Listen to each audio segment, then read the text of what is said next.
So today I thought it would just be a good opportunity to speak a little bit about the bike. I'm very much a new driver.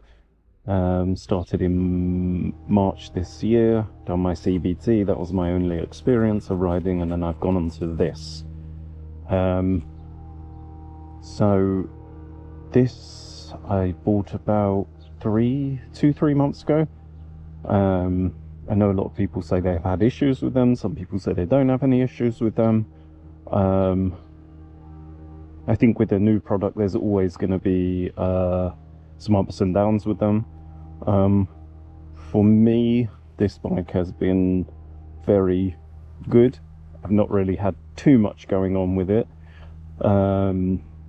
Because I've never ridden a bike before, I have no comparisons.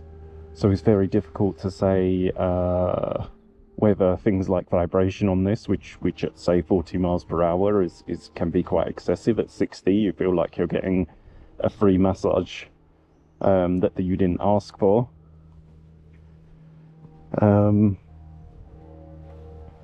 This has fallen apart here. It's broken away the fairing at the bottom there, so I've had to cable tie it back on. I'm going to go to the garage on Wednesday and ask if these are two separate parts or whether that is one fairing. I don't know, because it doesn't look like you can buy this on its own. It looks like on the older models you can, so that's one of the problems I've had. It's not a biggie, it doesn't change the performance, and nor can you see the cable tie. And I'm not going to bend down for your enjoyment, so you can. As a new rider, I'm 6 foot tall. When I stand on this bike, I do not look massive. I do not look massive on it. I just, yeah, it ergonomically, it just feels right. Again, it's worth reinforcing the fact that I've never been on another bike. The slip-on was changed probably a couple of weeks into getting the bike. Just wanted a bit more noise, which this did. This is a Lextech exhaust. I didn't notice any performance differences. Definitely a little bit louder, more bassy. One thing I will warn you of though is in here is a baffle. When you take that out, it sounds like a chainsaw. It sounds absolutely incredible, I'm not gonna lie, but there is a problem when you do that. If you put the bike under stress, it seems there's an issue with the air and fuel mixture. So it's probably dispersing too much air. You start ending up with higher revs at idle. So I think I was getting up to 3,000 revs at one point in idle, which isn't ideal. So in the end, I took it to the garage, not realizing that the issue was myself. Asked him what was wrong. He started talking about my issue being very unique to this bike. He said he's never actually heard of it, of all the Lexmotos he sold. I must say, the guys at the garage have been amazing. Any questions I've asked, or they've been really quick to respond, and they've not palmed me off. But he asked me to bring this back next week when his mechanic was in to look over the bike to see what's going on. But he asked me to replicate the issue, which I tried to do, and when I took it out for a ride, I could not get it to replicate what was going on with the high idle, and then I realized that the difference was I had the baffle in this time. So that's how I came to that conclusion. I've never had the issue since. Economically, this is obviously, it's a 125. Great. I spend about £10 on premium fuel. I get about 100 miles out of that. Mixed driving. 100 miles, no, we'll fill up my tank, sorry. I estimate it to be, I can't remember. I'll stick it in the description when maths are entering my brain at a faster rate than the AM brain is allowing. Brakes are fantastic on this. I predominantly use the rear, more gentle front braking into corners or into emergency stops. I'm still mastering turning techniques, positioning. All of it's great fun. It's such a perfect bike to learn on. Long journeys haven't been a problem. I've not had any issues. I've been in the rain. I've been in a thunderstorm with this. And what else? I've been in normal sort of downpour. I've not had any electrical issues as yet. It is worth mentioning that I cover it at night. I cover it if I'm going somewhere I'm going to be. So if I'm visiting someone, I will cover it again if I know the bike's going to be standing out for hours on end. What the mechanic did say to me is that there's a spark plug somewhere in there, and due to the shape of the fairings, the way water's allowed to enter, that's the issue that these commonly get. Water gets into the spark plug and that needs replacing. I don't know if there's a workaround for that. I've not had the issue yet, but like I said, I've only been in the rain a couple of times, so I'm sure my time will come. Tires, again, I can't really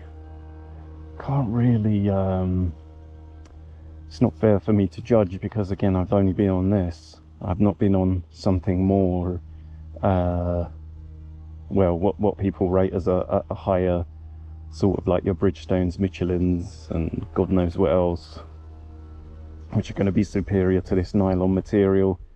What I've learned is in China they generally choose quantity over quality when it comes to tires. They would rather your tires last longer, as opposed to being more grippy and get you round corners quicker, let's say, feeling safer. Lextech exhaust, I would definitely recommend buying that.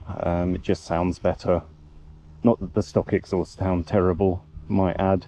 I don't think it's too ridiculous for a 125. With the baffle, you could argue that it sounds like, you know, there's a serious motorbike coming around the corner, and there you are on your 125 with your L plates.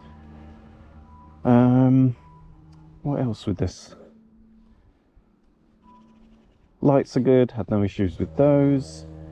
Wing mirrors, I think that's just generally a bike problem. You will have to move, well, depending on your stature and size, you will have to move your arms out the way to get a good view.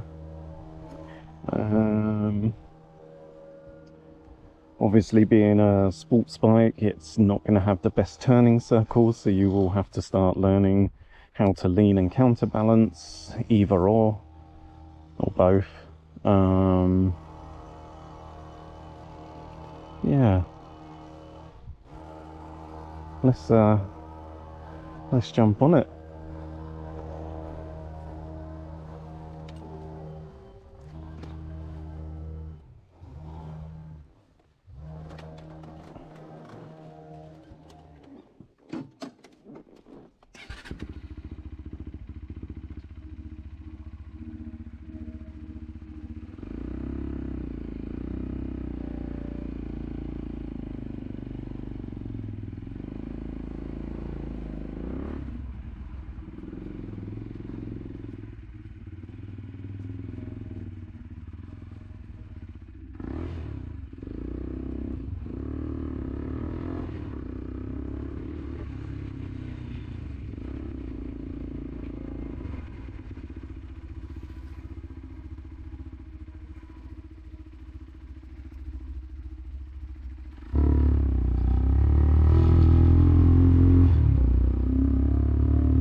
No.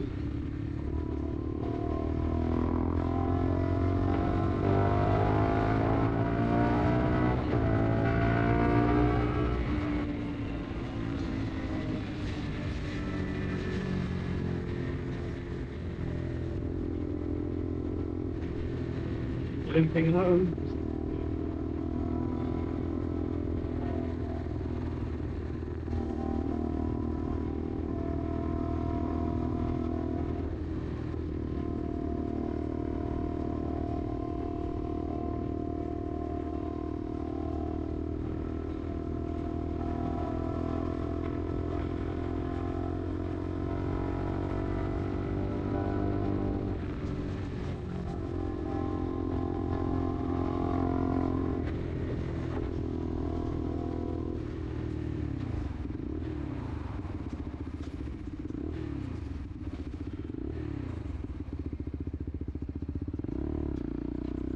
Eerily quiet.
Yeah, so to summarise, I absolutely love this bike and I would highly recommend it. Just take care of it.